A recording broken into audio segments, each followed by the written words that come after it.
So let's go ahead and jump into this for today because the movie we're going to be talking about today is Superdude. And this is one of those movies that were the best thing about the movie is the poster. I didn't see this in the theater, but this is one of those movies that, looking at this poster, I always wanted to see this movie because I just said, hey, based on this poster, this movie has got to be, fire. But unfortunately, that just is not the case. So the poster is actually the best thing about this movie. And one of the interesting things is the movie was originally titled Hang Up when it came out in 1974, but they pulled it and then, re-released it as Superdude. I don't know if it was in order to capitalize on the Blaxploitation craze or what, but what it's about is a black policeman played by William Elliott. That's in one poster there. Is named Ken Ramsey. He's actually seeking revenge on the drug dealer, the man who got his girlfriend hooked on heroin. And the screenplay itself is actually based on a novel titled The Face of Night by Bernard Bruner. And one of the interesting tidbits about that is all of the characters in the novel, the main characters in the novel were actually white. It wasn't until it became a movie that the main characters got turned to black. Now, again, for the most part, it is just not a good movie at all. But one of the things that I will say is, again, it achieves the campiness that I look for in Blaxploitation. So, the time represented of the times, some of the dialogue, the fashion, and things like that didn't really have a lot of dialogue that I remember that I would repeat. I like to think of cool lines that I can just kind of say every now and then that hit the vibe of Blaxploitation. So not a lot here.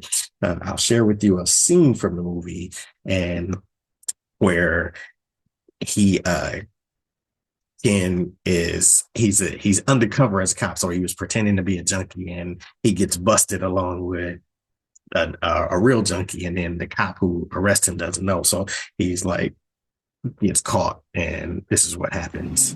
Hey, listen, man, I'm working undercover narco. ID 19732. Call Sergeant Becker at headquarters. Listen, man, if you're putting me on, I'm gonna rub your nose in dog. ID 19732, Sergeant Becker. For Christ's sake, will you rouse me a little so I don't blow my cover? I said a little, you son of a bitch. That doesn't mean a goddamn concussion. Hey, would you rouse me a little? So, I don't know. Maybe you like it, maybe you don't.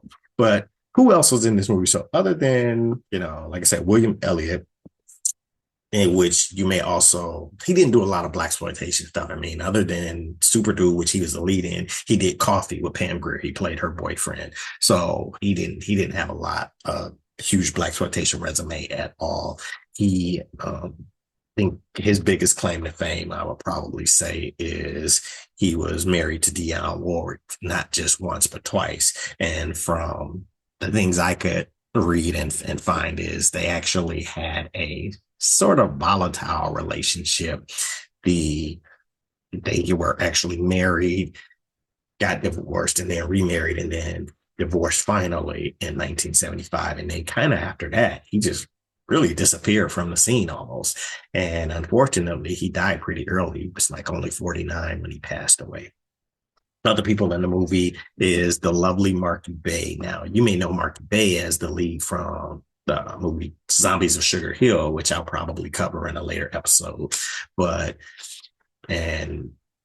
She was just beautiful, man. She's like, when I think of all the Blaxploitation beauties from that era, definitely Pam Grier is the top. You got Tamara Dobson up there. You got Judy Pace. But, Marky Bay, man, was definitely one of those fine sisters that I just would have loved to have seen her in more movies, because other than leading Zombies of Sugar Hill, being in Superdude, and then she had a part in The Landlord. Those were kind of like the only Blaxploitation movies I remember her from. I think she did some TV work, but for me, it's all about what you did in that Blaxploitation genre. So I would have just loved to see her, and look at her, she's gorgeous. I would love to have seen her in more Blaxploitation movies. Some of the other people, Wally Taylor, if you see his face, you'll be like, oh yeah, I've seen that guy before. And I think he had a role in Shaft and a few other Blaxploitation movies. Now, Cliff Potts is the white guy who plays Ken's partner, Lou. So he's in there. George Murdoch, who played the fat man in The Mac, which is a movie I covered in the first episode. He's in there as the sergeant. And then one of the funniest roles is not a funny role, but just kind of ironic, is Lynn Hamilton. If you remember Sanford and Son, she was Fred Sanford's girlfriend, Donna. She actually plays Ken's William Elliot's mother in this movie, which is, like I said, it's kind of hilarious because they probably were around the same age. So her playing his mom is kind of funny. And then the actor who will probably be most familiar is Michael Lerner. You know him from, he's Academy Award nominee for Barton Fink. He was actually in Harlem Nights with Eddie Murphy and Richard Pryor, but he was the one who actually plays the drug dealer. And so it was funny for me to see him kind of playing a hard role because I just know, well, I guess he played a gangster Harlem Nights, but I typically know Michael Lerner from playing more polished and professional type of roles. So when you see him being hard as a drug dealer is kind of hilarious. So let's take a look at that one real quick because this is where there's a scene where he kind of checks Ken for trying to rescue his girlfriend Marky Bay from from who Frank Richards. That's the role Michael Lerner plays. So let's check this out real quick. Good boy, Ken. Now that makes everything real smooth between you and me. Because you see, if you had any such notion, you're going to find yourself hanging on a meat hook in the morgue. I don't understand what you're talking about. Well, I'll explain it to you quite clearly. Julie's my #1 trick girl. And I ain't letting her go. I built up a whole string of high-paying rich white johns who are just crazy for that honey brown ass of hers. So she's going to keep working that pussy of hers for me and nobody else. I mean, Michael Lerner playing a hard drug dealer. That's just it's odd. So, but like I said, if I had to kind of give you the rundown of this movie, it's pretty much what happens is Ken connects with Julie. That's who Marky Bay is. That's his old flame from, I think it was high school. And how this all plays itself out is Julie's roommate was given they called it a hot shot. It's basically an overdose of heroin. And then when he investigates the case, he connects back with Julie. They sort of hook up. He promises to get her off the stuff, even to the point of taking a break from his job in order to help her get off the stuff. And, she goes through the withdrawal symptoms and all that stuff. He tells his partner, Lou, about, hey, I hooked up with this girl. I'm trying to rescue her. Lou chastises him for, hey, man, you falling in love with a junkie. That's when he finds out that Michael Lerner was tricking her out.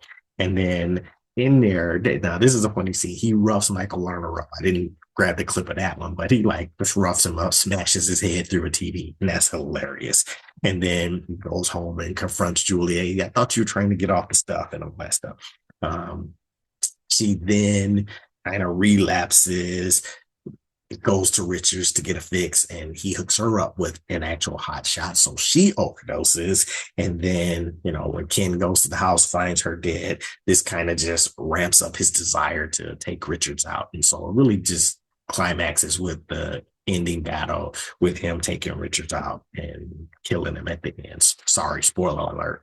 But again, through all of that, you got the representation of the times and all that, which is, again, that campiness that I love. But again, where it stands upon all of the other Blaxploitation movies, it's kind of relatively low on the scale as far as a rating if I were to give it one. But like I said, I guess the funniest scene to me is just something Lynn Hamilton said. So remember, when you see this is her. She's his mother. She's Ken's mother. So this is the scene I was referring to. Nigga boy, don't you bullshit your mama. That is probably the best line of the whole movie.